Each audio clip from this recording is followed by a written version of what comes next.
The humiliation began before she knew its name, drifting through the Mayfair ballroom like perfume left too long upon warm skin. Miss Eleanor Harcourt stood beneath the chandeliers, their crystals trembling with light, while conversation ebbed and surged around her in carefully measured tones. She had learned to smile without expectation, to listen without believing, yet tonight there was laughter at her elbow that felt almost kind.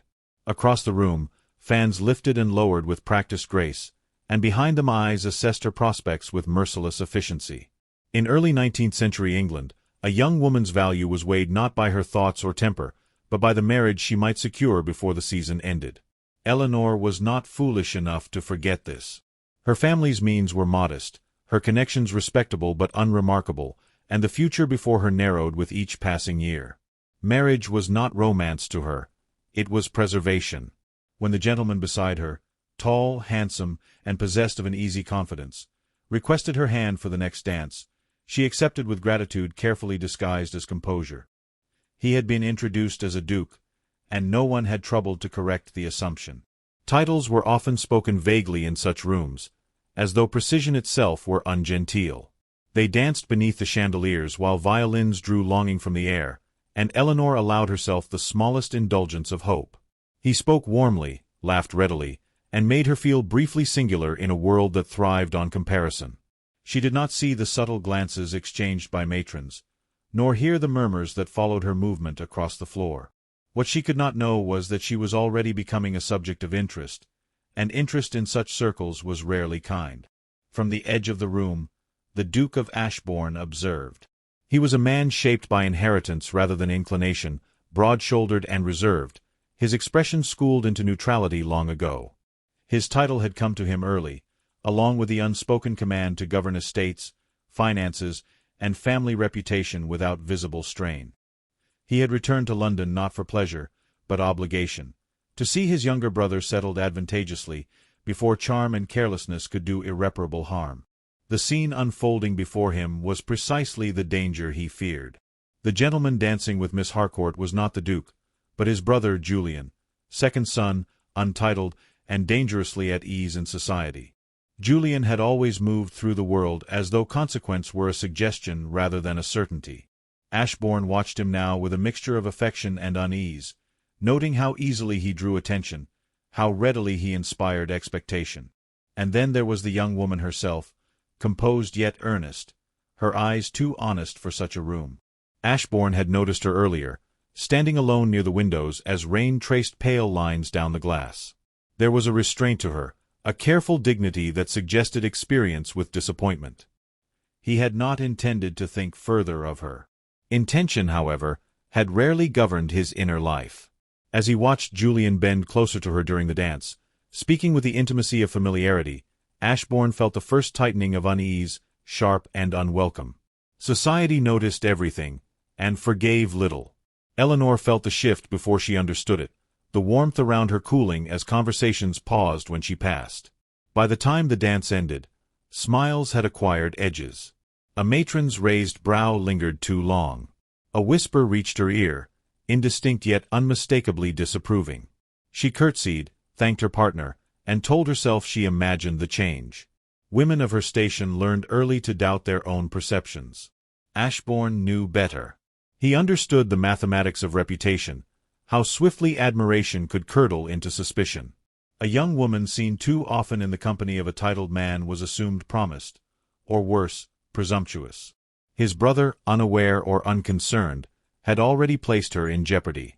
Ashbourne considered intervening, correcting the misunderstanding with discretion. Yet discretion required timing, and timing, once missed, rarely returned. As Eleanor moved toward a quieter corner, she caught sight of the Duke for the first time. He stood apart from the crowd, dark-coated and immovable, his gaze steady upon her face. There was no smile in it, only an intensity that made her breath falter. She looked away at once, chastened by a sudden, inexplicable sense of exposure. When she looked again, he was gone. The rest of the evening passed in a blur of polite exchanges and restrained unease. Eleanor departed with her chaperone beneath a sky heavy with rain, the rattle of the carriage wheels echoing her unsettled thoughts. She did not yet know that her name would be spoken again that night, weighed and judged in rooms she would never enter. Nor did she know that the man who had watched her most closely had begun, against his will, to calculate not only the damage done, but the cost of setting it right. The season had only begun, and already the first misstep had been taken. Ashbourne remained awake long after London slept, seated at his desk with ledgers unopened, his thoughts returning with unwelcome persistence to the young woman beneath the chandeliers. He told himself his concern was practical, rooted in duty to family and order. Yet practicality did not explain the image of her startled glance, nor the faint sense that something fragile had been placed, unasked, into his keeping. In this world, misunderstandings hardened quickly into fate. By morning, decisions would be required, and silence itself would become a choice. Eleanor, meanwhile, lay listening to the rain against her window, unaware that her future had already shifted, guided by a man who had not yet spoken her name aloud, but who would soon be forced to decide whether honor demanded distance, or something far more irrevocable. Neither could foresee how swiftly observation would become action, nor how the quiet watcher would step forward and alter both their lives forever irrevocably. The days following the ball unfolded with an unsettling precision, as though London itself had taken note of Eleanor Harcourt and resolved to test her endurance. Invitations that might once have arrived with cheerful promptness now came slowly, if at all, and when she appeared in drawing-rooms she felt the careful weight of attention settle upon her like damp wool. Polite conversation resumed only after her presence was acknowledged, and smiles were offered with an exactness that allowed no warmth to linger. She understood then that she had crossed some invisible threshold, though no one would trouble themselves to explain where or how. Julian Ashbourne continued to seek her out with undiminished enthusiasm. He called upon her with flowers, escorted her through promenades, and spoke freely of shared amusements yet to come. Eleanor received him with courtesy tempered by caution, for the murmurs had reached even her measured composure. She asked, gently, whether such attentions might be misinterpreted. Julian laughed and dismissed her concern, assuring her that society delighted in harmless speculation. His ease unsettled her, yet she could not deny the comfort of his presence, nor the promise it seemed to carry. From a greater distance, the Duke of Ashbourne observed the growing intimacy with mounting resolve. Each visit, each public appearance, tightened the net of assumption around Eleanor, and he could no longer pretend ignorance of the consequences. His brother's charm, once indulgently tolerated, now appeared reckless. The Duke understood that silence was no longer neutrality but negligence. Still he delayed, bound by a lifetime habit of restraint and a fear of overstepping propriety. Intervention, once made, could not be withdrawn. The turning point came on a damp afternoon beneath the gray canopy of Hyde Park. Eleanor, walking beside Julian, felt the sudden hush that followed them, as though the air itself had paused. A lady she knew only in passing inclined her head with exaggerated civility, her gaze sharp and appraising. Eleanor's cheeks burned. She withdrew her arm from Julian's and suggested they part, pleading a headache. Julian looked puzzled but complied, leaving her to return home alone, dignity her only shield. That evening, word reached the Duke with alarming clarity. A rumor, once whispered, had found form. Eleanor Harcourt was believed to have secured the Duke's favor without the sanction of a formal understanding. Such a notion, left uncorrected, would mark her as presumptuous at best, dishonorable at worst. Ashbourne felt the cold certainty of responsibility settle upon him. He could no longer allow the confusion to persist. What began as observation must now become action. He called upon Eleanor the following morning, unannounced yet impeccably correct. When she entered the drawing-room and saw him standing there, her composure wavered. He bowed with grave precision, his expression unreadable. Conversation followed the measured patterns of civility, yet beneath each word lay the tension of unspoken truth. At last, he spoke plainly, acknowledging the misunderstanding that had taken root and the danger it posed. Eleanor listened in silence, shame and relief warring within her. Before she could respond, the world intruded with cruel timing. A visitor arrived unbidden, bearing news already traveling faster than discretion allowed. Eleanor's reputation, fragile as spun glass, had begun to fracture. The Duke understood then that correction alone would not suffice. Society required conclusion, not explanation. Rising, he made his decision with the same steadiness that governed his estates. He declared his intention to claim responsibility, and with it, her hand. The proposal was delivered without flourish, yet its gravity filled the room. Eleanor's breath caught as she realized what was being offered and what was being taken away. Marriage to the Duke of Ashbourne promised security beyond imagining, yet it demanded surrender to a life shaped by duty rather than affection. She searched his face for some sign of personal feeling and found only resolve. The choice before her was no choice at all. She accepted. The announcement spread through London with astonished efficiency. Some praised the Duke's honor, others questioned the haste, but speculation was silenced by the authority of his name. Eleanor became a duchess in the space of a fortnight, her transformation as swift as it was irreversible. On the morning of her wedding, she stood before the mirror and scarcely recognized the woman reflected there, adorned and composed, yet inwardly uncertain. The Duke met her vows with solemn sincerity, his voice steady, his gaze unwavering. When the ceremony concluded, he offered his arm with impeccable courtesy, not intimacy. The carriage carried them away beneath a sky heavy with unshed rain, leaving behind the murmurs of society and the life Eleanor had known. As the wheels turned toward Ashbourne's vast estate, she wondered whether she had been rescued from ruin or delivered into a different kind of solitude. That night, in the quiet of a house too grand for comfort, the Duke spoke to her at last without witnesses. He acknowledged the cost of his choice, the necessity that drove it, and the regard he had long denied even to himself. His words were restrained, yet they carried a weight that settled deep within her. Eleanor listened, her heart suspended between gratitude and fear, sensing that the union forged by scandal had only begun to reveal its true consequence. Marriage altered Eleanor less in station than in solitude, for elevation did not banish loneliness, it merely refined it. Ashbourne House received her with echoing corridors, measured servants, and a silence that seemed to appraise her worth with every footfall. She learned the rhythms of duchesshood quickly, mastering precedence, correspondence, and the delicate neutrality required of a woman placed so conspicuously above others.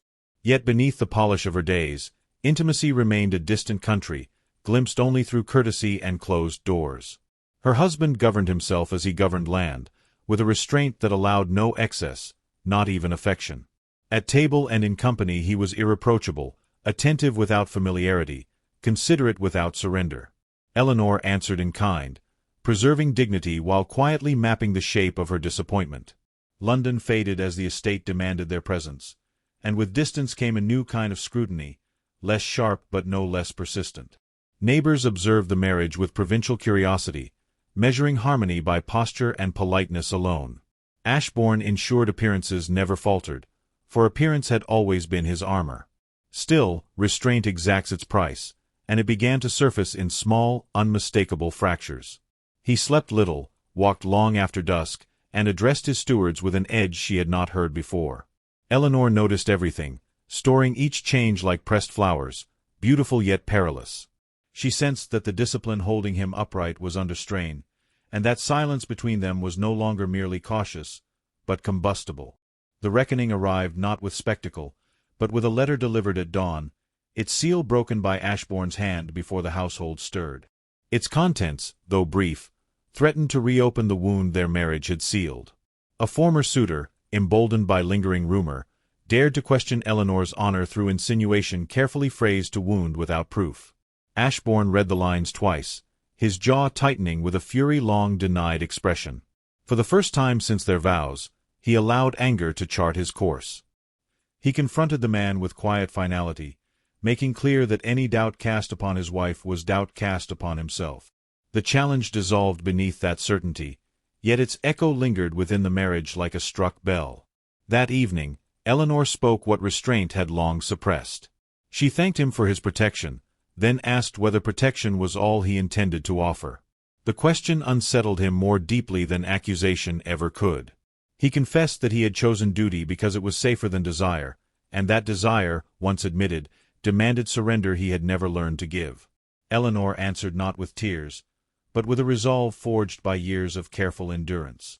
She told him she would not be cherished in secret or endured in silence, that marriage without truth was merely a refined exile. If love were possible, it must be spoken plainly and chosen daily. The Duke listened, feeling the old defenses loosen like armor unbuckled at last. In the quiet that followed, he named what he had feared to claim.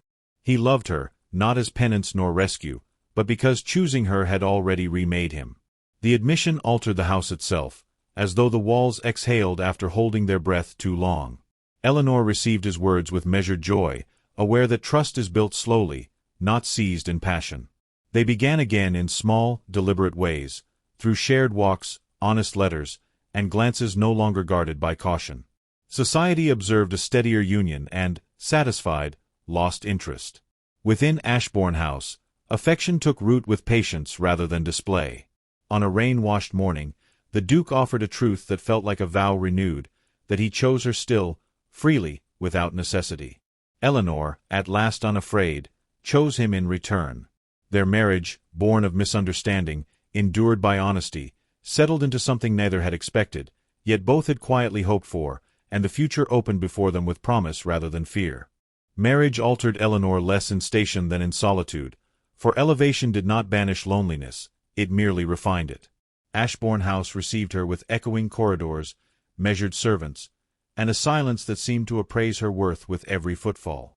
She learned the rhythms of duchesshood quickly, mastering precedence, correspondence, and the delicate neutrality required of a woman placed so conspicuously above others.